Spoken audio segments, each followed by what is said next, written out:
আমাদের আজকের গল্প লক্ষ্মী, কলমে সুমিত সান্যাল।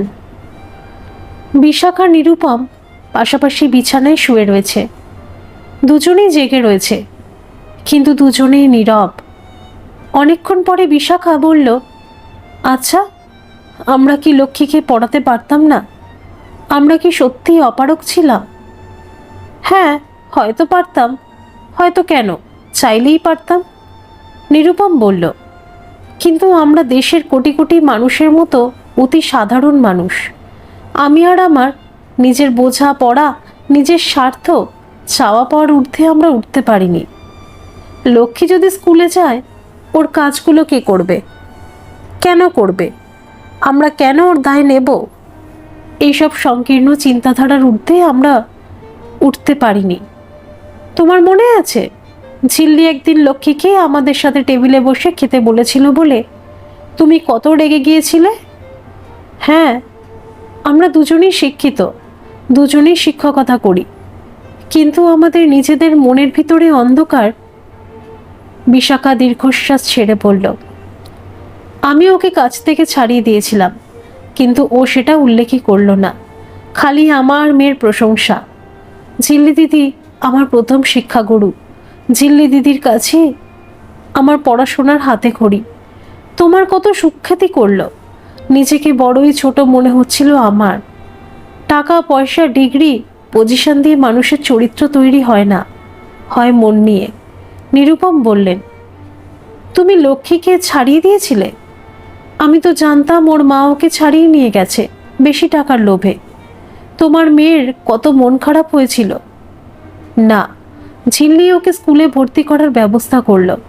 ওকে পড়াবার জন্য তো রাখিনি আমরা। আমার বাড়ির কাজের মেয়ে, আমার খেয়ে আমার বাড়িতে থেকে আমার নিজের মেয়ের সাথে একই স্কুলে লেখাপড়া করবে, হজম করতে পারিনি আমি। তাই তোমার দিদিকে গিয়ে বললাম, ওই তো দিয়েছিল লক্ষ্মীকে। কাজের লোকের কাজের কি অভাব আছে? তোমার মেয়ে তো বলেই গেল, তোমরা চাওনি তোমাদের বাড়ির কাজের মেয়ে মানুষের মতো মানুষ হবে, তোমাদের পদানত থাকবে না। ও ঝিয়ের মেয়ে ঝি, তোমাদের মেয়ের সাথে একই স্কুলে পড়বে, সহ্য হয়নি তোমাদের। হ্যাঁ, আমিও ঝিল্লির লক্ষ্মীকে নিয়ে বাড়াবাড়ি সহ্য করতে পারছিলাম না। আমাদের ছোট মন। বিশাখা উঠে বাথরুমে ঢুকে গেল। বছরখানেক ধরে নিরুপমের সব সময় মাথা ধরে থাকে। ব্যথাটা কখনো কম, আবার কখনো সাংঘাতিক হয়ে যায়। মাথা ব্যথার ওষুধ খেলে কমে যায়, তবে মাথায় সব সময় একটা চাপ। সে কারণে ঘুমও ঠিকভাবে হয় না। মেজাজ সপ্তমে থাকে নিরুপমের। কলেজে তার ডিপার্টমেন্টাল হেড ও একবার তাকে ডেকে বলেছেন, আপনি ভালো করে ডাক্তার দেখান মুখার্জি বাবু, আপনার পারফরমেন্স এফেক্টেড হচ্ছে। সহকর্মীরাও ডিরেক্টলি ইনডিরেক্টলি অভিযোগ করছে, এটা ভালো নয়। আপনি সিনিয়র প্রফেসর। পারিবারিক ডাক্তারের পরামর্শে নিরুপম কলকাতার নাম করা নিউরোসার্জনকে দেখাতে গেল। ডাক্তার সর্বেশ্বর সান্যাল দেশের স্বনামধন্য নিউরোসার্জন। ঢাকুরিয়া লেকের কাছে ওনার একটি সুপার স্পেশালিটি হাসপাতাল আছে।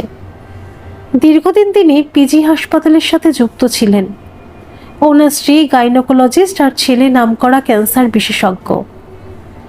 নিরুপমকে দেখে চিন্তার রেখা ফুটে উঠেছে বয়স্ক ডাক্তারের মুখে। কি দেখলেন ডাক্তারবাবু? ভয়ের কিছু নেই তো? বিশাখা আশঙ্কিত কণ্ঠে বলল, সেটা বোঝা যাবে আরও কিছু ইনভেস্টিগেশন করবার পরে। ডাক্তার সান্যাল বললেন, আমি কিছু টেস্ট লিখে দিচ্ছি, একটা এমআরআই করা দরকার। আমার এখানে তার ব্যবস্থা আছে, আপনারা চাইলে বাইরেও করাতে পারেন। না না ডাক্তারবাবু, আমি আপনার কাছেই সব করাবো। নিরুপম বললেন, এমআরআই রিপোর্ট দেখে ডাক্তারের সন্দেহ সত্য প্রমাণিত হয়েছে। মিস্টার মুখার্জি, আমি যা ভেবেছিলাম ঠিক তাই দেখা যাচ্ছে আপনার এমআরআইতে। আমার কি হয়েছে ডাক্তারবাবু? নিরুপম ভয়ে ভয়ে জিজ্ঞাসা করল। আপনার ব্রেনে একটা টিউমার হয়েছে মিস্টার মুখার্জি, ডাক্তার বললেন। টিউমার? বিশাখা আতঙ্কিত স্বরে বলল, এবার কি হবে ডাক্তারবাবু? না না, আপনারা ভয় পাবেন না। পরবর্তী পদক্ষেপ নেওয়ার আগে ভাবছি একটা বায়োপসি করব। সেটা অবশ্য আমার ছেলে হিমাদ্রি করবে। ও ক্যান্সার স্পেশালিস্ট। ক্যান্সার? বিশাখা অস্ফুট স্বরে বলল। তার মুখ কাগজের মতো সাদা। নিরুপম শ্রীর কাঁধে হাত রাখলেন। আরে তুমি অমন করছো কেন? আমার কিচ্ছু হবে না। বায়োপসি রিপোর্ট নেগেটিভ, অর্থাৎ নিরুপমের ক্যান্সার নেই। ধরে প্রাণ আসলো ডাক্তারবাবুর। এবার কি ট্রিটমেন্ট হবে এই টিউমারের? বিশাখা জিজ্ঞাসা করলো। ও তো আর এক টানা মাথা ব্যথা সইতে পারছে না। আমার মনে হয় এর বেস্ট সলিউশন হচ্ছে সার্জারি। টিউমারের অবস্থান এমন যে সহজে বলা ঠিক হবে না, তবে আপেক্ষিক অর্থে সহজে টিউমারটা বাদ দেওয়া যাবে। কিন্তু এটা মেজর সার্জারি, আর সব সার্জারির মতো একটু রিস্ক তো থাকবেই। ডাক্তার সর্বেশ্বর সান্যাল বললেন, আপনারা সেকেন্ড ওপিনিয়ন নিতে পারেন। আমি কেস ডিটেলস লিখে দিয়ে দেব। না না ডাক্তারবাবু, যা করার আপনিই করুন, এবার নিরুপম বললেন। নিরুপমের অপারেশনের দিন ঠিক হয়েছে। ইতিমধ্যে প্রচুর টাকা খরচ হয়ে গেছে, জমানো টাকাও শেষ। বিশাখা নিরুপম চিকিৎসা শুরু হওয়ার সাথে সাথে পিএফএ লোনের জন্য আবেদন করেছিলেন। পিএফ থেকে টাকা ব্যাংকে জমা পড়েছে। অপারেশনের 3 দিন আগে হাসপাতালে ভর্তি হতে হবে। অপারেশনের জন্য 3 লক্ষ টাকা লাগবে। সব শুদ্ধ প্রায় 7 লক্ষ লাগবে। আমার পিছনে সব কিছু শেষ হয়ে যাবে, কিন্তু অপারেশন করাবো না। তাও তো বলতে পারছি না, জীবনে অনেক কাজ বাকি। নিরুপম দীর্ঘশ্বাস ছেড়ে বলল, তুমি বেশি ভেবো না গো, আমরা মা মেয়ে তো তোমাকে ছাড়া বাঁচতেই পারবো না। বিশাখার চোখ ছলছল করে উঠল। আজ নিরুপমের অপারেশন। রোগীকে অপারেশন থিয়েটারে নিয়ে যাওয়া হয়েছে। মা মেয়ে ওয়েটিং রুমে বসে রয়েছে ত্রস্ত মুখে। ডাক্তারের দল রোগীর পাশে। সব ঠিক হয়ে যাবে মিসেস মুখার্জি, ঠাকুর আছেন। বয়স্ক ডাক্তার একবার এসে বিশাখাকে আশ্বাস দিয়ে গেছেন। আমি তাই চাই, এই অপারেশনটা আজ তুমি করো মা। হঠাৎ সর্বেশ্বর সান্যাল পাশে থাকা লক্ষ্মীকে বললেন। আমি। লক্ষ্মী আকাশ থেকে বলল, এটা মেজর সার্জারি বাবা। তো কি হয়েছে মা? তুমি তো অনেক কমপ্লিকেটেড অপারেশনে আমাকে সাহায্য করেছো। গতবার তো তুমি মেনলি অপারেশনটা করেছিলে। তোমার হাত ভালো, আমি তো সাথেই আছি, তোমাকে গাইড করব। আজকে আমার মন বলছে তোমার এই অপারেশনটা করা উচিত। শেষ পর্যন্ত লক্ষ্মী অপারেশনটা করেছিল। পরদিন সকালে নিরুপমের জ্ঞান ফিরেছে। বিশাখার ঝিল্লি সারা রাত হাসপাতালে বিনিদ্র রজনী কাটিয়েছে। যদিও ডাক্তার তাদের অপারেশন পরে জানিয়ে দিয়েছিলেন অপারেশন সফল হয়েছে। ডাক্তার আঙ্কেল, বাবা একেবারে ঠিক হয়ে যাবে তো? ডাক্তারকে দেখে ঝিল্লি ওরফে শ্রুতি বলল, হ্যাঁ হ্যাঁ, he is completely out of danger. Doctor হেসে বললেন, তবে ওনাকে এখনো আরও 1 সপ্তাহ এখানে থাকতে হবে। কিছু টেস্ট, একটা ফাইনাল এমআরআই, ব্যাস, তারপর ওনাকে ছেড়ে দেব। থ্যাংক ইউ ডাক্তার, বিশাখা কৃতজ্ঞ কণ্ঠে বলল। আজ নিরুপম বাড়ি যাচ্ছে। 3 সপ্তাহ সেই হাসপাতালে রইল। বিশাখা দূর দূর বুকে ফাইনাল বিল শোধ করতে এসেছে। হাসপাতাল থেকে যা হিসেবে দিয়েছিল তার কিছু বেশি তারা জোগাড় করেছে। সেটা করতে গিয়ে দুজনার পিএফ ফাঁকা হয়ে গেছে। কিন্তু বিলটা হাতে পেয়ে সে অবাক। সব খরচ শূন্য। এটা কি হলো? সব কিছু জিরো। বিশাখা কাউন্টারে জিজ্ঞাসা করল, আপনি স্যারকে জিজ্ঞাসা করুন ম্যাডাম। বিশাখা বিলটা নিয়ে অনুপমের কেবিনে আসলো। ডাক্তার সর্বেশ্বর সান্যাল রোগীকে আর তার মেয়েকে পরবর্তী করণীয়গুলো বুঝিয়ে দিচ্ছেন। এটা কি হলো ডাক্তারবাবু? আমার বিল জিরো, আবার সাথে 2 লাখের রিফান্ড চেক। ও কিছু না মিসেস মুখার্জি, ভেবে নিন না মিস্টার মুখার্জি শিক্ষক, দেশকে গড়ে তুলতে সাহায্য করছেন, তাই হসপিটালের তরফ থেকে একটা ট্রিবিউট দেওয়া হয়েছে। ডাক্তার হেসে বললেন, না না ডাক্তারবাবু, আপনার ন্যায্য পাওনা আপনি নিশ্চয়ই নেবেন, নইলে ওর অমঙ্গল হবে। আমার কাছে টাকা আছে, সত্যি বলছি। বিশাখা একবার স্বামীর দিকে আর একবার মেয়ের দিকে তাকালেন। আজ ঝিল্লির চোখে জল কেন?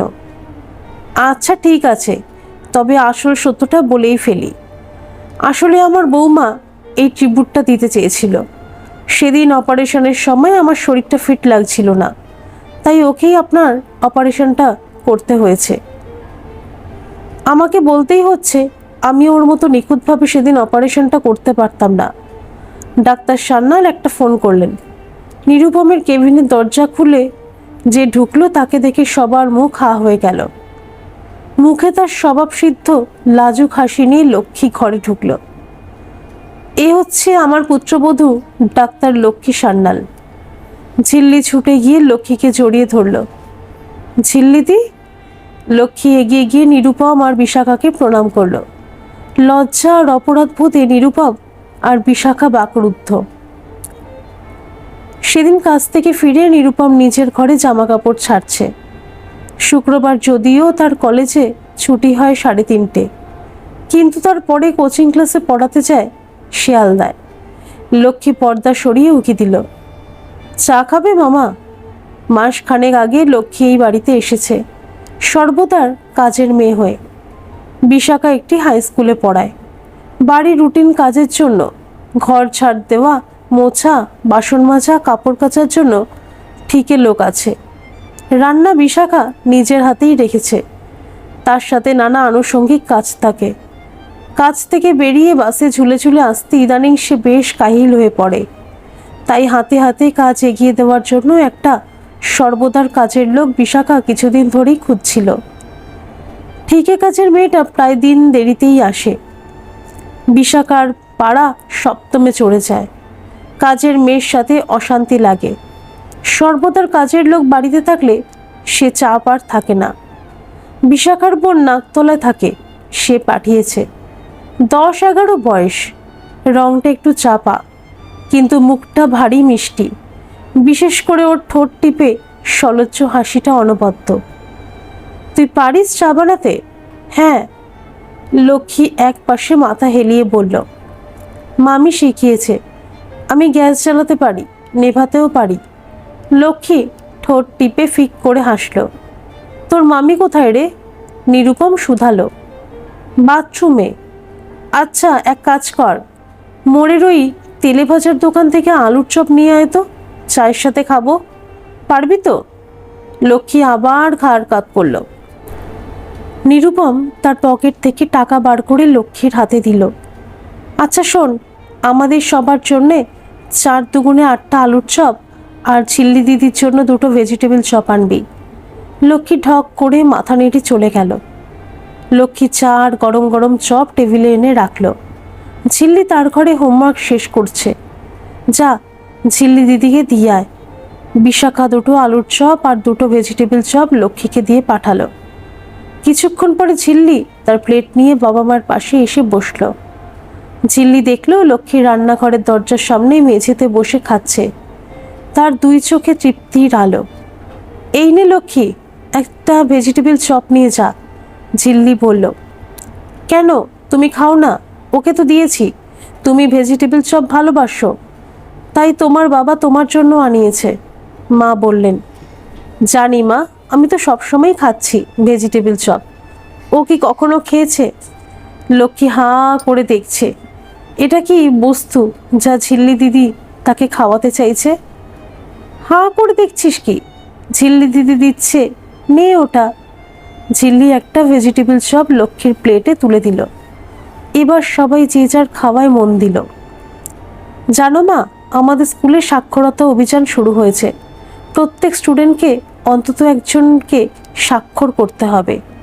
ঝিল্লি প্রসঙ্গ পাল্টে বলল। তো তুমি কাকে পড়াবে? কোথায় তোমার ছাত্র পাবে? স্কুল থেকে বলে দেবে? নিরুপম জিজ্ঞাসা করলেন। না বাবা, আমি তো ঠিক করেছি, আমি লক্ষ্মীকে পড়াবো। ঝিল্লি বলল। কি রে লক্ষ্মী, পড়বি তো আমার কাছে? লক্ষ্মী হেসে ঘাড় কাত করল। কালকে আমাকে টাকা দিও বাবা, আমার ওর জন্য কিছু বই, খাতা, পেন্সিল, স্লেট এইসব কিনতে হবে। ঠিক আছে, সকালে নিয়ে নিও টাকা, নিরুপম বললেন। ঝিল্লি দিদির কাছে লক্ষ্মীর হাতে কড়ি। ঝিল্লি থেকে মন প্রাণ দিয়ে পড়াতে শুরু করলো। সে লক্ষ্মীকে পড়াবার পড়ায় আগ্রহ জাগিয়ে তোলার জন্য নিত্য নতুন ফন্দি আবিষ্কার করে। কখনো তার মাথার হেয়ারব্যান্ড, কখনো ক্যাডবেরি চকলেট, কখনো তার অগণতি দামি পেনের একটা। প্রায় সে বাবার কাছে টাকা নিয়ে লক্ষ্মীর জন্য খুঁজে খুঁজে বই নিয়ে আসে। অঙ্কের বই, বাংলা বই, ইংরেজি বই, বিজ্ঞান, ইতিহাস, ভূগোলের বই। সেদিন পড়া শেষ করে ঝিল্লি মা বাবার কাছে এসে বসেছে। লক্ষ্মী কি করছে? মা জিজ্ঞাসা করলো। ওকে অঙ্ক করতে দিয়ে এসেছি। কিছুক্ষণ পরেই লক্ষ্মী ঝিল্লির কাছে এসে দাঁড়ালো। কি হয়েছে, কিছু বলবি? হয়ে গেছে। হয়ে গেছে মানে? অতগুলো অঙ্ক? ঝিল্লির সবিস্ময়ে বলল। দেখি। নিরুপম মেয়ের হাত থেকে খাতাটা নিলেন। এই অঙ্কগুলো ও করেছে? 3 অঙ্কের ডেসিমালের যোগ বিয়োগও ও করেছে? নিরুপম কয়েক সেকেন্ড খাতাটা দেখলেন। সব ঠিক। আশ্চর্য। ঝিল্লি দিদি শিখিয়েছে মামা, ও খুব ভালো শেখায়। বালিকা একবার ঝিল্লির দিকে কৃতজ্ঞ দৃষ্টিতে তাকিয়ে মাথা নিচু করে দাঁড়িয়ে রইল। নিরুপম সগর্বে নিজের মেয়ের দিকে তাকালেন। আচ্ছা লক্ষ্মী, তুই যা, স্পেলিংগুলো দিয়েছিলাম না, সেগুলো মুখস্থ কর। লক্ষ্মী মাথা নেড়ে চলে গেল। মেয়েটার বেশ মাথা আছে তো, বিশাখা বলল। গরিব ঘরের ছেলে মেয়েদের মধ্যেও মেধা থাকে, বুদ্ধি থাকে। পরিস্থিতির চাপে হারিয়ে যায় তাদের প্রতিভা। দারিদ্র্য আর অনগ্রসরতার আবর্তে আটকে পড়ে। নিরুপম বললেন। আমি লক্ষ্মীকে পড়াবো বাবা। ঝিল্লি বলল। হ্যাঁ, কিন্তু তোমার নিজেরও তো পড়া আছে। পরের বছর তুমি 10ম শ্রেণীতে উঠবে, তারপর মাধ্যমিক দেবে, তারপর জয়েন্টের প্রস্তুতি, তারপর উচ্চ মাধ্যমিক। পড়ার চাপ তো উত্তরোত্তর বাড়বে। নিরুপম বললেন। হ্যাঁ বাবা, সব ঠিক, কিন্তু আমরা কি পারি না একটা মেয়েকে এই ভিসিয়াস সার্কেল থেকে বের করতে? ঝিল্লি বলল। আচ্ছা, ওইসব পরে ভাবা যাবে। বিশাখা এই আলোচনায় ইতি টেনে দিল। এপ্রিল মাস, এর মধ্যেই বেশ গরম পড়ে গেছে কলকাতায়। সেদিন রবিবার, সবাই দুপুরে একসাথে খেতে বসেছে। লক্ষ্মী সব খাবার টেবিলে সাজিয়ে দিয়েছে। সবার সামনে প্লেট, বাটি, গ্লাস দিয়েছে। ফ্রিজ থেকে ঠান্ডা জলের বোতলও বের করেছে। বিশাখা খাবার বাড়ছে। লক্ষ্মী চুপ করে তার পাশে দাঁড়িয়ে আছে। তোর থালা বাটি নিয়ে আয়। লক্ষ্মী ছুটে গিয়ে তার থালা, বাটি, গ্লাস নিয়ে আসলো। কাজে যোগ দেওয়ার পরই তার বরাদ্দ হয়েছে স্টিলের একটা পুরনো থালা, 2টো বাটি আর একটা গ্লাস। লক্ষ্মী রান্নাঘরের দরজার সামনে খেতে বসে। ঝিল্লি দেখছে মা লক্ষ্মীর থালায় ভাত, পাশে একটু শাক, একটা সরু চিলতে বেগুন ভাজা, একটু পটলের ডালনা, বাটিতে ডাল, অন্য বাটিতে ছোট্ট একটা মাছ দিয়েছে। লক্ষ্মীর মুখ চকচক করে উঠেছে। মা এবার মেয়ের পাতের দিকে নজর দিল। প্রথমেই বড় বড় 3টে বেগুন ভাজা মেয়ের পাতে আসলো। মেয়ে বেগুন ভাজা ভীষণ ভালোবাসে। 3টে বাটি থালার পাশে, একটাতে ভর্তি পটলের ডালনা, ঘন ডাল, একটা বড় কাচের বাটিতে 2টো বড় বড় মাছ। এ কি মা, এত কি খাওয়া যায়? একটা মাছ তুলে নাও। মাছ তো তোমাকে খেতেই হবে, মাছ খেলে বুদ্ধি বাড়ে, মা বোঝালেন। ঝিল্লি দেখলো লক্ষ্মী মন প্রাণ দিয়ে খাচ্ছে। এবার সবাই যে যার খাওয়ায় মন দিয়েছে। মা বাবা টুকটাক কথা বলছে। ঝিল্লির দৃষ্টি বারে বারে লক্ষ্মীর দিকে চলে যাচ্ছে। হঠাৎ বিশাখা মেয়ের দৃষ্টি অনুসরণ করে লক্ষ্মীর দিকে তাকালো। লক্ষ্মীর থালা খালি, কিন্তু সে চুপ করে বসে রয়েছে। কিরে লক্ষ্মী, একটু ভাত নিবি? লক্ষ্মী আস্তে করে মাথা নাড়ল। তবে নিয়ে আয় তোর থালা। লক্ষ্মী তার থালা নিয়ে এসে দাঁড়িয়েছে। লক্ষ্মী জানে এই বাড়ির অলিখিত নিয়ম, তার থালা মনিবদের ডাইনিং টেবিলে রাখা যায় না। রান্নাঘরে কিচেন কাউন্টারের এক প্রান্তে তার থালা, বাটি, গ্লাস থাকে। এই থালাতেই 3 বেলা খাওয়া। ঝিল্লি তাকিয়ে রয়েছে, তার মুখ করুণ হয়ে উঠেছে। বিশাখা লক্ষ্মীর থালাতে ভাত দিলেন, ডাল ঢেলে দিলেন। লক্ষ্মী তাকিয়ে রয়েছে। আর কি নিবি? একটু পটল দি। ভাজা তো শেষ হয়ে গেছে। যদিও ঝিল্লির পাতে ভাজা সব পড়েই আছে। মা প্রতিদিন জোর করে মেয়ের পাতে গুচ্ছের ভাজা দিয়ে দেয় আর সেগুলো ডাস্টবিনে চলে যায়। বিশাখা লক্ষ্মীর পাতে একটু পটলের ডালনা ঢেলে দিয়েছে। এক হাতে নিজের থালা নিয়ে বসতে গিয়ে হঠাৎ লক্ষ্মীর হাতের থালাটা কাত হয়ে গেল। সেটা সামলাতে গিয়ে সে নিজেই বেসামাল হয়ে পড়ে গেল। খাবার কিছুটা মাটিতে, কিছুটা তার জামায় পড়েছে। লক্ষ্মীর চোখে জল চলে এসেছে। আরে আরে কি করছিস? এত বড় হয়ে গেছিস, নিজের থালা সামলাতে পারিস না? বিশাখা ধমকে উঠলেন। বালিকা নীরবে নিজের থালা তুলল, মেঝে থেকে সব খাবার তুলল, ডাস্টবিনে সব ফেলে দিল। থালাটা সিঙ্কে রেখে মাথা নিচু করে এসে দাঁড়িয়েছে। সে জানে তার আরো ধমক খেতে হবে। সঙ্গের মতো দাঁড়িয়ে আছিস কেন? যা, জামা কাপড় ছাড়, নিজেকে পরিষ্কার কর। যা, মাথায় জল ঢালতে হবে না। লক্ষ্মী মাথা নিচু করে চলে গেল। আজ তার পেট ভরেনি, উপরন্তু বকা খেতে হলো। তুমি বসে আছো কেন? শেষ করো সব। মা মেয়ের দিকে তাকিয়ে বললেন। আমার হয়ে গেছে মা, আমি আর খাবো না। হয়ে গেছে মানে? একটা মাছ পড়ে রইল, ভাজাগুলো খাওনি দেখছি। পারবো না মা। ঝিল্লি নিজের থালা নিয়ে উঠে গেল। প্রতিদিন লক্ষ্মী সবার এঁটো থালা নিয়ে সিঙ্কে রাখে, বাড়তি খাবার ফ্রিজে তুলে রাখে। সবাই উঠে গেলে টেবিল পরিষ্কার করে। আজ ঝিল্লি সে দায়িত্ব নিজের হাতেই তুলে নিয়েছে। কিছুক্ষণ পরে লক্ষ্মী জামা কাপড় পাল্টে পরিষ্কার হয়ে ফিরে এসেছে। সে দেখল তার কাজ ঝিল্লি দিদি করে ফেলেছে। আমায় ক্ষমা করো মামি, আমায় ক্ষমা করো ঝিল্লি দিদি। নিরুপম সবই দেখেছেন। বালিকা দুরবস্থা দেখে তার একটু করুণা হলো। তিনি বিশাখার দিকে তাকিয়ে মাথা নাড়লেন। আচ্ছা ঠিক আছে, কিছু হয়নি। বিশাখা মৃদু হাসলেন। তুমি গিয়ে অঙ্কগুলো শেষ করে নে। লক্ষ্মী মাথা নেড়ে চলে গেল। সবাই সোফায় এসে বসেছে। নিরুপম টিভি চালিয়ে দিয়েছেন। বিশাখা রান্নাঘরে ঢুকে গেলেন। তিনি দুটো প্লেটে মিষ্টি নিয়ে এলেন। যাও, মিষ্টিটা লক্ষ্মীকে দিয়ে এসো। ঝিল্লি মাথা নিচু করে ভাবছিল। সে মাথা তুলেছে, তার দু চোখ ছলছল করছে। সে একবার বাবার দিকে তাকালো, একবার মায়ের দিকে। একটা কথা বলবো মা? বিশাখা মেয়ের কাছে এসে বসলেন। কি হয়েছে মণি, তোমার চোখ ছলছল করছে কেন? মা মেয়ের পিঠে হাত রাখলেন।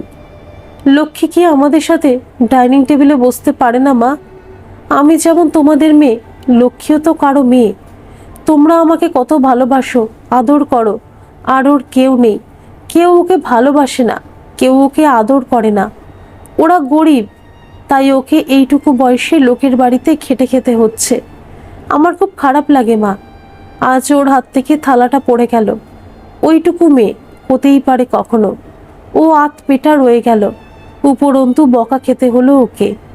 ঝিল্লির দু চোখের কোল ছাপিয়ে জল নেমে এসেছে তার গালে। মা বাবা মেয়েকে দেখছেন। আজ নিজেদের সংকুচিত মনোবৃত্তির জন্য দুজনেই লজ্জিত।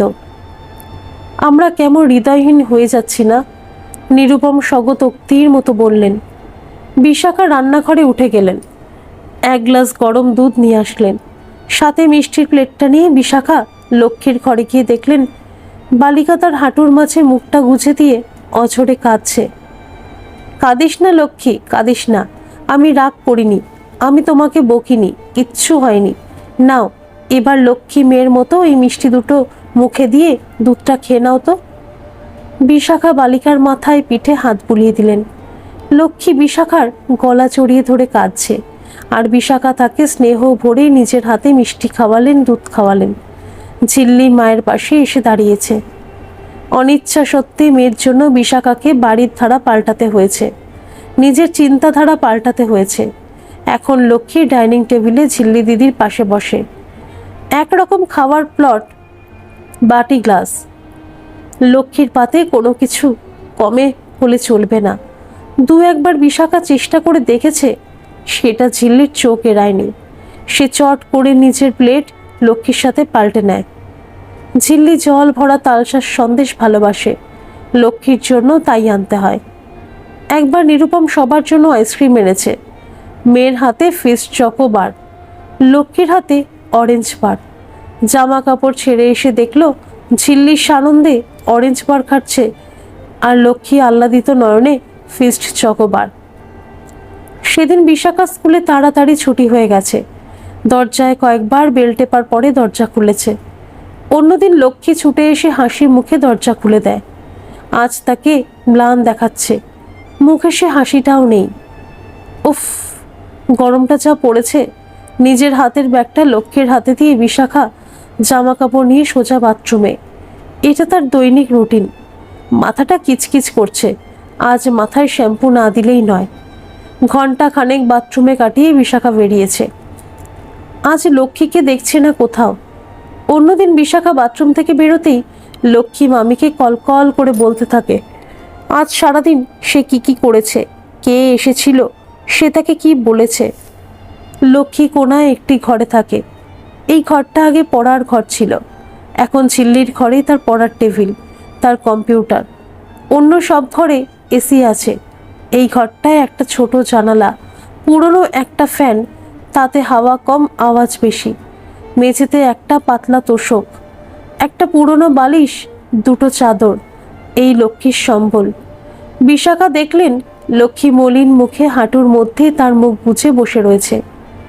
লক্ষ্মী লক্ষ্মী চমকে বিশাখার দিকে তাকালো। তোর কি হয়েছে, শরীর খারাপ দেখি। বিশাখা কাছে এসে লক্ষ্মীর কপাল স্পর্শ করলো। না, জ্বর তো নেই। লক্ষ্মী মাথা নাড়ল। আরে কি হয়েছে বলবি তো? বিশাখা অসহিষ্ণু হয়ে বলল। এবার লক্ষ্মী কোনো রকমে উঠে দাঁড়িয়ে তার ম্যাক্সিটা দেখালো। আরে তোর তো দেখছি পিরিয়ড শুরু হয়েছে। পিরিয়ড? লক্ষ্মী বোকা বোকা মুখ করে তাকিয়ে রইল। তোর মা কিছু বলেনি? লক্ষ্মী মাথা নাড়ল। বিশাখার সংক্ষেপে লক্ষ্মীকে বোঝালো। আমি কি মরে যাব মামি? বিশাখা হো হো করে হেসে উঠল। দূর পাগলি, এ তো একটা বয়সের পরে সব মেয়েদের হয়। ঘরে একটা পুরনো ট্রাঙ্ক রাখা ছিল, সেটা খুলে বিশাখা একটা নরম পুরনো শাড়ি বের করলো। লক্ষ্মীকে বুঝিয়ে দিল পিরিয়ডের সময় কাপড় কি করে ব্যবহার করতে হয়। মেয়ে এবার বড় হয়ে গেছে। বিশাখা লক্ষ্মীর গাল টিপে চলে গেল। ঝিল্লি স্কুল থেকে ফিরেছে। প্রতিদিন ঝিল্লি দিদিকে দেখে লক্ষ্মীর মুখে আলো ফুটে ওঠে। আজ তার হাবভাব, হাঁটা চলা দেখে ঝিল্লি আজ করেছে ব্যাপারটা। তোর পিরিয়ড শুরু হয়েছে না রে? লক্ষ্মী মাথা নেড়ে হ্যাঁ বলল। লক্ষ্মী আস্তে আস্তে বলল, মামি তাকে কাপড় নেওয়ার কায়দাটা দেখিয়ে দিয়েছে। মা তোকে কাপড় নিতে দিয়েছে নাকি প্যাড? কোথায় পেলি কাপড় দেখি? লক্ষ্মীর ট্রাঙ্ক খুলে দেখালো। তোকে এই বোটকা গন্ধওয়ালা ছেঁড়া শাড়ির কাপড় ব্যবহার করতে দিয়েছে।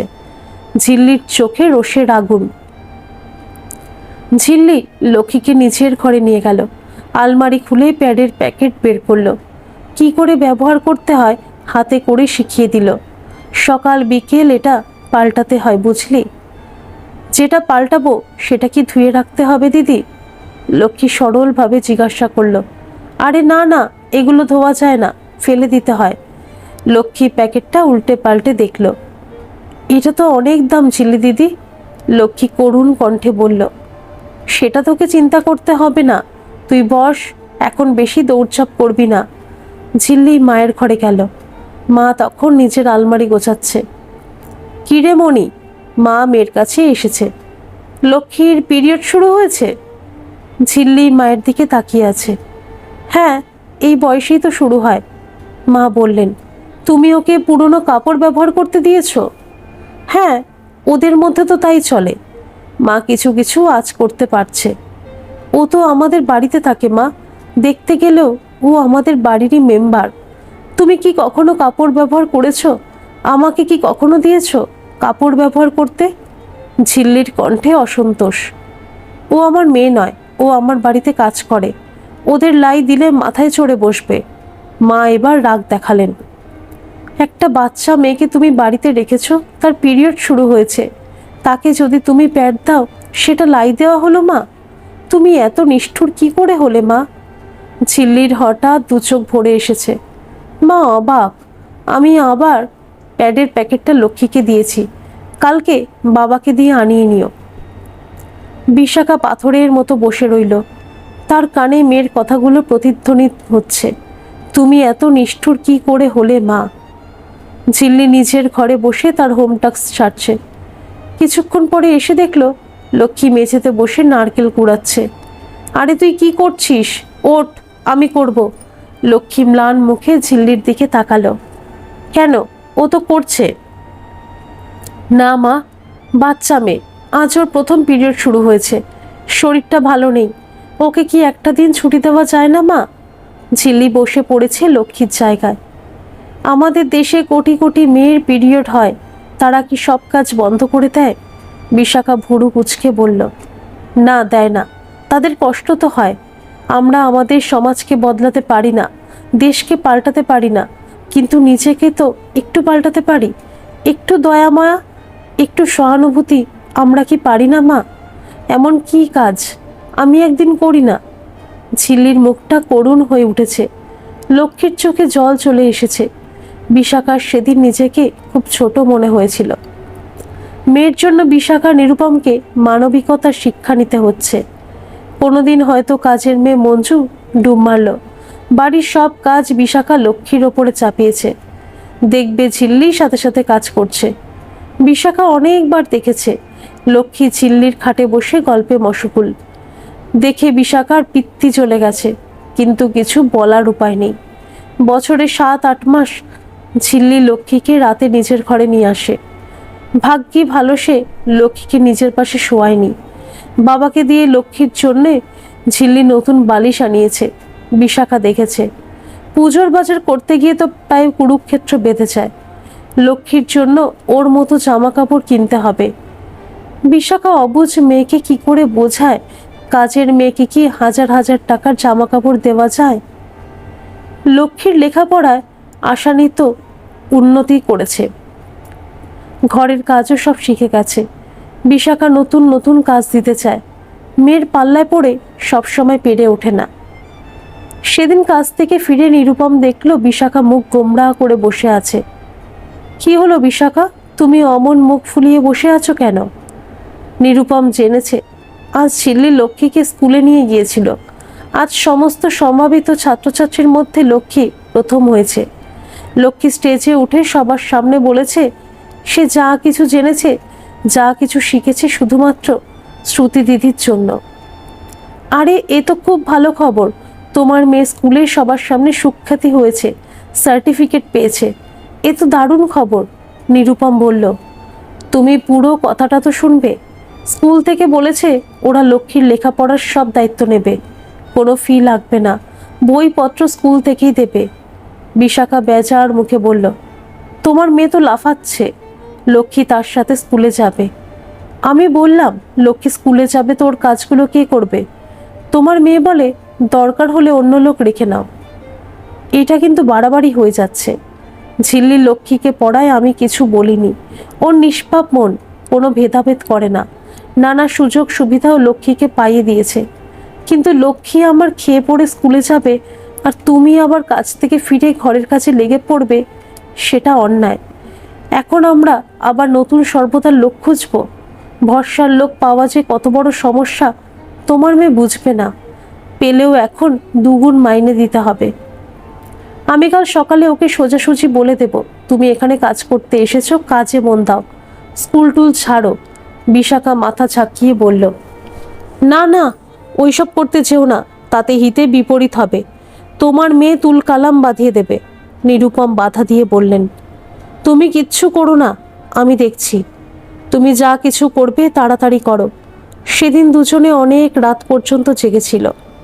সেদিন সন্ধ্যায় বাড়ি ফিরে নিরুপম দেখল ঝিল্লি আর লক্ষ্মী পরস্পরকে জড়িয়ে ধরে অঝরে কাঁদছে। আরে আরে, কি হলো, তোমরা অমন করে কাঁদছো কেন? হবে কি, লক্ষ্মীর মা এসেছিল, মেয়েকে ছাড়িয়ে নিয়ে যাবে বলে গেল কালকে সকাল সকাল এসে নিয়ে যাবে। বিশাখার স্বামীর দিকে গভীর দৃষ্টিতে তাকিয়েছে। এত তাড়াতাড়ি? নিরুপম মনে মনে ভাবল। মুখে বলল, কেন, লক্ষ্মীর কি কোনো অসুবিধা হচ্ছিল আমাদের বাড়িতে? ওইসব কিছু না, অন্য জায়গায় অনেক বেশি টাকা, তাই নিয়ে যাচ্ছে। বিশাখা বিষ মুখে বলল। পরদিন সকালে লক্ষ্মীর মা এসে মেয়েকে নিয়ে গেল। আবার লক্ষ্মী আর ঝিল্লি এক প্রস্ত কাঁদল। ঝিল্লি এই 8 মাসে যত সব বইপত্র কিনেছিল লক্ষ্মীর জন্যে একটা ব্যাগে গুছিয়ে দিয়ে দিল। সে লুকিয়ে নিজের পকেট মানি থেকে বাঁচানো 500 টাকা দিয়েছে লক্ষ্মীকে। নিরুপম লক্ষ্মীকে তার মাইনে ছাড়া 100 টাকা বকশিস দিয়েছে। লক্ষ্মী কাঁদতে কাঁদতে মায়ের সাথে চলে গেল। লক্ষ্মী আবার একটি নতুন জায়গায় সর্বদার কাজের মেয়ে হয়ে ঢুকেছে। এটা একটি ডাক্তারের বাড়ি। 2 পুরুষ ধরে এরা কলকাতার নামকরা ডাক্তার। এই বাড়ির বর্তমান গৃহকর্তা ডাক্তার সর্বেশ্বর সান্যাল, স্বনামধন্য নিউরোলজিস্ট। ওনার স্ত্রী ডাক্তার শিবানী সান্যাল, নামকরা স্ত্রীরোগ বিশেষজ্ঞ। ঢাকুরিয়া লেকের কাছে ওনাদের একটা সুপার স্পেশালিটি হাসপাতাল। সারদান অ্যাভিনিউয়ের আভিজাত এলাকায় তাদের বিলাসবহুল 4 বেডরুমের ফ্ল্যাট, বাথরুম সহ 2 সার্ভেন্ট রুম। লক্ষ্মীর মা মেয়েকে সাথে নিয়ে সামনের দরজায় বেল টিপল। শিবানী দরজা খুললেন। আমার মেয়েকে নিয়ে এসেছি ডাক্তার দিদিমণি। হ্যাঁ হ্যাঁ, তোমরা ভিতরে এসো। দুজনের সামনের ড্রয়িং রুমে এসে দাঁড়িয়েছে। নাম কি তোমার? ভদ্রমহিলা লক্ষ্মীরকে কাছে ডাকলেন। আজ্ঞে লক্ষ্মী। বাবা, একেবারে ঠিক নাম রেখেছ তোমার। কি মিষ্টি মুখটা। শিবানী স্নেহ বিগলিত কণ্ঠে লক্ষ্মীর চিবুক স্পর্শ করলেন। লক্ষ্মী তার স্বভাবসিদ্ধ ভঙ্গিতে ঠোঁট টিপে হাসল। হাসিটা তো খুব মিষ্টি তোমার মেয়ের। তখনই 13-14 বছরের একটি কিশোর মায়ের কাছে এসে দাঁড়ালো। ছোটোখাটো ছিপছিপে চেহারা, ফর্সা সপ্রতিভ মুখশ্রী, বড় বড় নিষ্পাপ চোখে লক্ষ্মীর দিকে তাকিয়ে রয়েছে। এ হচ্ছে আমার ছেলে তাতান। ও সরি, মানে ওর নাম দেবশ্রী। শিবানী কর্মচারীদের জন্য নির্দিষ্ট একটা ঘরে মা মেয়েকে নিয়ে আসলো। এটা তোমার ঘর। লক্ষ্মী দেখছে বেশ খোলামেলা একটা ঘর। ঘরে একটা সিঙ্গেল খাট, তোষক বালিশ সব নতুন, সাথে বাথরুমটা বেশ ছিমছাম। এখানে থাকতে পারবে তো একা? লক্ষ্মী মাথা নাড়ল। সেদিন লক্ষ্মীর বাড়িতে প্রথম দিন। লক্ষ্মী বুঝে পায় না সে কি কাজ করবে। ডাক্তারবাবুকে সে স্যার বলে, যদিও তিনি বারণ করেন। ডাক্তার শিবানী তাকে বলে দিয়েছেন, তুমি যদি আমাকে ম্যাডাম ম্যাডাম করে ডাকো, আমি তোমার সাথে কথা বলবো না, আমাকে কাকি বলবে। সবাই ব্যস্ত, গৃহকর্তা গৃহকর্ত্রী ব্যস্ত, ডাক্তার। সকাল সকাল বেরিয়ে যায় দুজনে, সন্ধ্যা গড়িয়ে যায় ফিরতে ফিরতে। মাঝে মাঝে তাও হয় না। কোনো গুরুতর অপারেশনের জন্য ডাক্তার সর্বেশ্বরের দেরি হয়ে যায়। কোনো জটিল ডেলিভারির জন্য ডাক্তার শিবানীকে রাতে হসপিটালে ছুটতে হয়। ছেলে সকালে স্কুলে চলে যায়। তার মা ছেলেকে স্কুলে পাঠিয়ে তবেই কাজে যায়। বাড়িতে আরেকজন সর্বদার মাসি আছে, রানী মাসি, মাঝবয়সী মহিলা। সেও তার মায়ের মতো। লক্ষ্মী তাকে হাতে হাতে সাহায্য করে। রানী মাসি রান্না করবে, লক্ষ্মী হয়তো শাকটা কেটে দিল। খাবার ডাইনিং টেবিলে সাজিয়ে রাখলো। ফ্রিজে ঠান্ডা জলের বোতল রাখলো। বাড়িতে অনেকগুলো খবরের কাগজ আসে, ইংরাজি বাংলা নিয়ে। সর্বেশ্বরের একটা বদ অভ্যাস আছে, তিনি কাগজ গুছিয়ে রাখেন না। কাগজের পাতাগুলো মেঝেতে গড়াগড়ি খায়। সেগুলো গুছিয়ে রাখা লক্ষ্মীর কাজ। বিকেল 4টায় দরজায় বেল শুনে লক্ষ্মী ছুটে দরজা খুলল। তাতা ওরফে দেবশ্রী স্কুল থেকে ফিরেছে। দরজার পাশে একটা স্টুলে বসে সে নিচের জুতো খুলল। দাও, জুতোটা রেখে দিই। লক্ষ্মী এগিয়ে গেল। না, আমি রাখবো। লক্ষ্মী একটু থমকালো। তার মনে পড়ল আগের বাড়িতে নিরুপম জুতো খুলে রেখে দিত। লক্ষ্মী সেটা গুছিয়ে রাখত। নিরুপমের পা ভীষণ ঘামে। লক্ষ্মী মোজাটা নিয়ে ছাড়া কাপড়ের বালতিতে রেখে আসত। সেখানে অলিখিত নিয়ম ছিল, রাতে শুতে যাওয়ার আগে লক্ষ্মী নিরুপমের জুতো পালিশ করে রাখত। এই বাড়িতে দেখলো সবাই যে যার জুতো গুছিয়ে রাখে। তাতানকে দেখেছে স্কুলে যাওয়ার আগে সে নিজের জুতো পরিষ্কার করে, দরকার হলে একটু ব্রাশ বুলিয়ে নেয়। আচ্ছা, আমি তোমাকে তাতান দাদা বলতে পারি? লক্ষ্মী তাতানের সামনে এসে দাঁড়িয়েছে। তাতান ভুরু কুচকালো। লক্ষ্মী একটু ভয় পেয়ে গেল। গতকাল সে দেখেছে ছেলেটি চায় না বাইরের লোকের সামনে কেউ তাকে ওই নাম নিয়ে ডাকে। আমার নাম দেবশ্রী। ও আচ্ছা, দেবশ্রী দাদা। লক্ষ্মী মাথা কাত করল।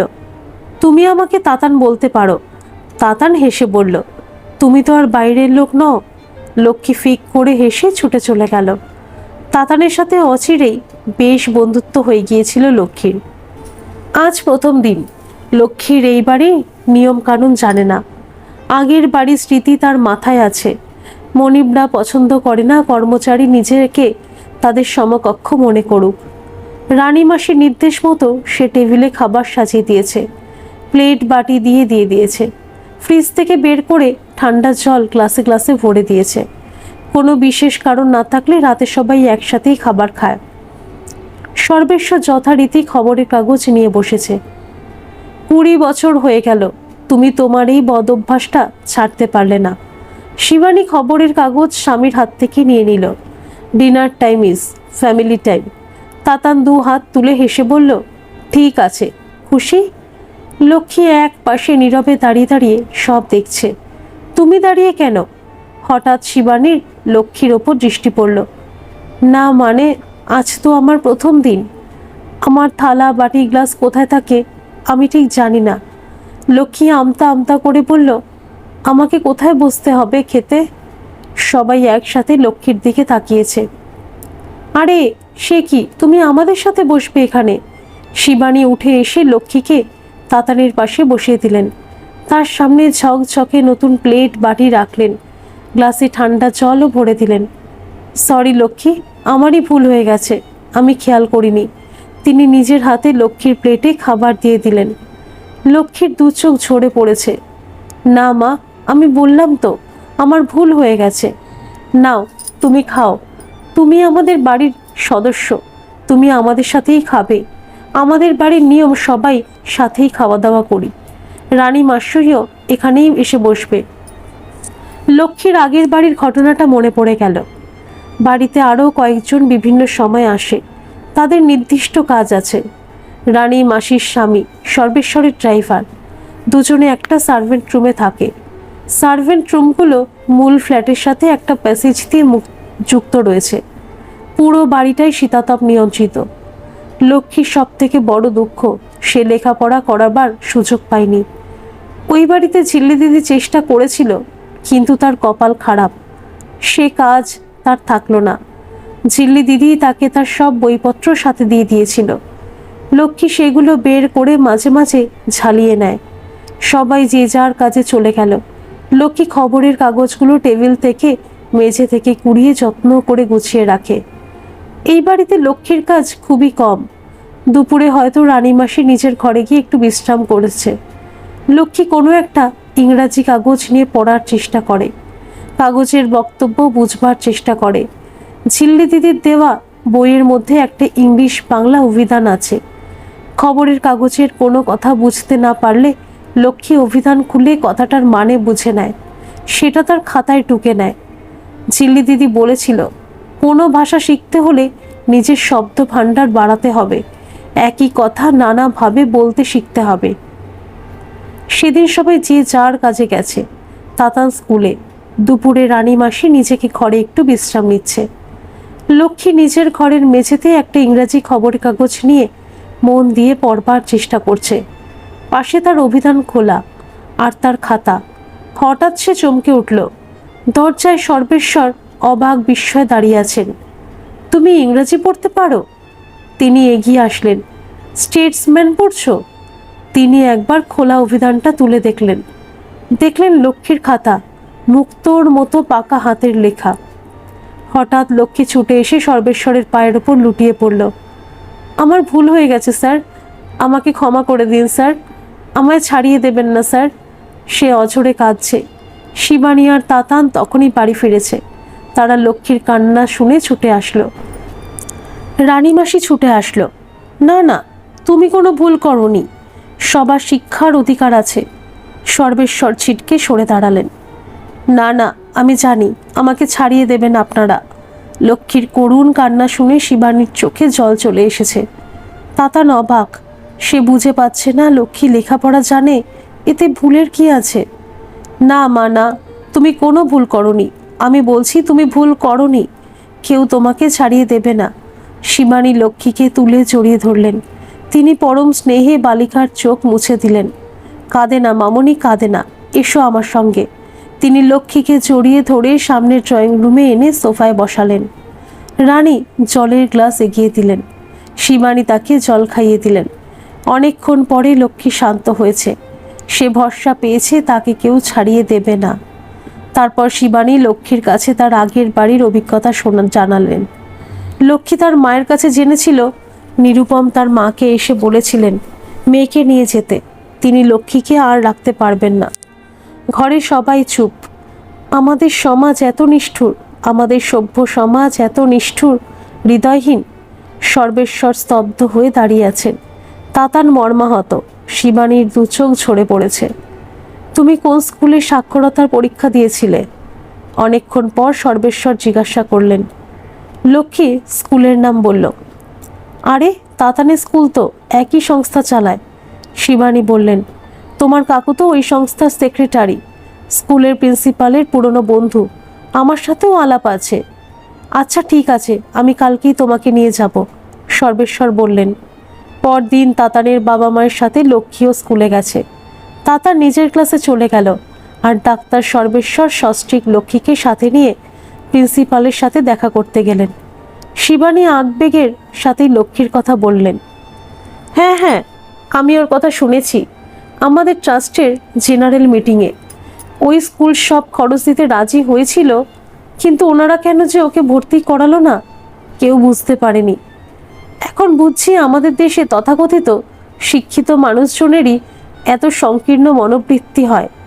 আপনারা খুব ভালো করেছেন ডাক্তার সান্যাল, আমরা ওকে এখনই ভর্তি করে নেব। যদিও সেশন শুরু হয়ে গেছে, কিন্তু লক্ষ্মী ব্রাইট মেয়ে, ও পেরে যাবে। কি লক্ষ্মী, পারবে তো? লক্ষ্মী ঢক করে মাথা নাড়ল। প্রিন্সিপাল বেল বাজিয়ে চাপরাশিকে ডেকে একটা চিরকুট লিখে দিলেন। ওর সাথে আপনারা অফিসে চলে যান, অ্যাডমিশনের ফর্মালিটি সেরে ফেলুন। ওর বইপত্র স্কুল থেকেই পেয়ে যাবেন। 12 ক্লাস পর্যন্ত ওর কোনো ফিস লাগবে না। ইউনিফর্মটা? না না স্যার, ওর ফিস আমি দেব, বইপত্রও দিতে লাগবে না, সর্বেশ্বর বলে উঠলেন। ওনার হয়তো একটু আঁতে লেগেছে। না ডাক্তার সান্যাল, এটা তো সরকারি তরফ থেকে একটা অভিযান চালানো হয়েছে, এডুকেশন ডিপার্টমেন্টের নির্দেশ রয়েছে।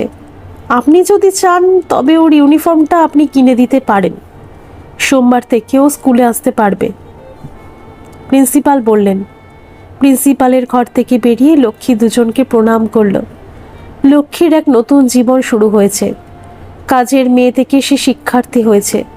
এখন সে প্রতিদিন স্কুলের পোশাক পরে, মাথায় পরিপাটি করে, চুলে দুটো কলা বিনুনি বেঁধে, চকচকে জুতো মোজা পরে তাতানের সাথে স্কুল বাসে চেপে স্কুলে যায়।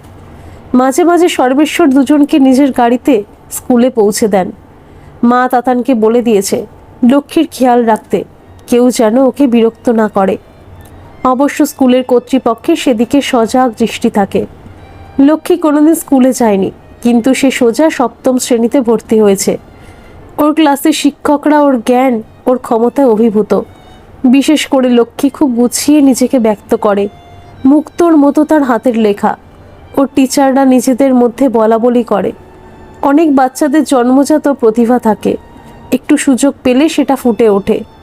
কর্তৃপক্ষ লক্ষ্মীর ফি মকুব করেছে, এই তথ্যটি গোপন রাখা হয়েছে। সেই বছর বার্ষিক পরীক্ষায় সে যখন প্রথম স্থান পেল, তখন সবাই অবাক। বাহ, তুমি সেশনের মাঝে স্কুলে ঢুকেছ, তারপরেও ফার্স্ট। অঙ্ক আর বিজ্ঞানে 100-র মধ্যে 100, খুব ভালো। বাড়িতে কে তোমাকে পড়ায়? রেজাল্ট দেওয়ার সময় প্রিন্সিপাল জিজ্ঞাসা করলেন। আমাদের স্কুলের স্যার দিদিমণিরা খুব যত্ন করে পড়ান স্যার। তাছাড়া আমার এক দাদা আছে স্যার, দেবশ্রী সান্যাল, সে আমাকে পড়ায়, আমাকে সব কিছুতে সাপোর্ট করে। লক্ষ্মী হলের মধ্যে তাতানকে দেখিয়ে বলল। তাতান উঠে দাঁড়িয়েছে। সবার দৃষ্টি তাতানের দিকে। সবাই হাততালি দিয়ে উঠল। এটা তোমারও খুব ভালো গুণ, তুমি অকপটে নিজের সাফল্যের জন্য অন্য একজনকে প্রকাশ্যে স্বীকৃতি দিয়েছ। এটা তোমার উদার মানসিকতার পরিচয়। বয়স্ক প্রিন্সিপাল লক্ষ্মীর মাথায় হাত দিয়ে বললেন। তুমি শুধু শুধু আমার গুণগান করলে কেন? বিকেলে বাড়ি যেতে যেতে তাতান বলল। শুধু শুধু নয় তাতানদা, আমি উচিত কথাই বলেছি, না বললেই সেটা অন্যায় হতো। তুমি তো সত্যি সত্যি আমার যাকে বলে friend, philosopher and guide. Lakshmi তার স্বভাব সিদ্ধ ভঙ্গিতে ঠোঁট টিপে হাসল। একেবারে খাঁটি সোনা। আমি একটি হতদরিদ্র মেয়ে, হতভাগিনী। কেউ আমাকে ভালোবাসেনি, কাকু কাকিমা তোমরা আমাকে বাঁচার এক নতুন কারণ দিয়েছ। লক্ষ্মীর দু চোখ হঠাৎ ছলছল করে উঠল। তাতান নীরবে তাকিয়ে রইল। তার হৃদয় মোচড় দিয়ে উঠল। কিন্তু তার সাথে আজ হঠাৎই তার কিশোর মনে এক নতুন ভাবের আত্মপ্রকাশ। আরও কিছু সময় অতিবাহিত হয়েছে। লক্ষ্মী আর তাতানের সম্পর্ক ঘনিষ্ঠ হয়ে অন্তরঙ্গ হয়েছে, গভীর হয়েছে। লক্ষ্মী ভুলেই গেছে সেই বাড়িতে সর্বদার কাজের মেয়ে হয়ে ঢুকেছিল, যদিও সে এখনো সার্ভেন্টস রুমেই থাকে। লক্ষ্মীর মা প্রতি মাসে এসে লক্ষ্মীর মাইনের অধিকাংশ টাকাই নিয়ে যায়।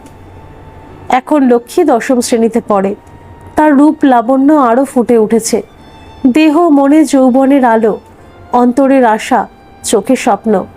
সেদিন শনিবার সর্বেশ্বর লক্ষ্মী আর তাতানকে নিয়ে বেরিয়েছেন। দরজায় বেল শুনে শিবানী দরজা খুললেন।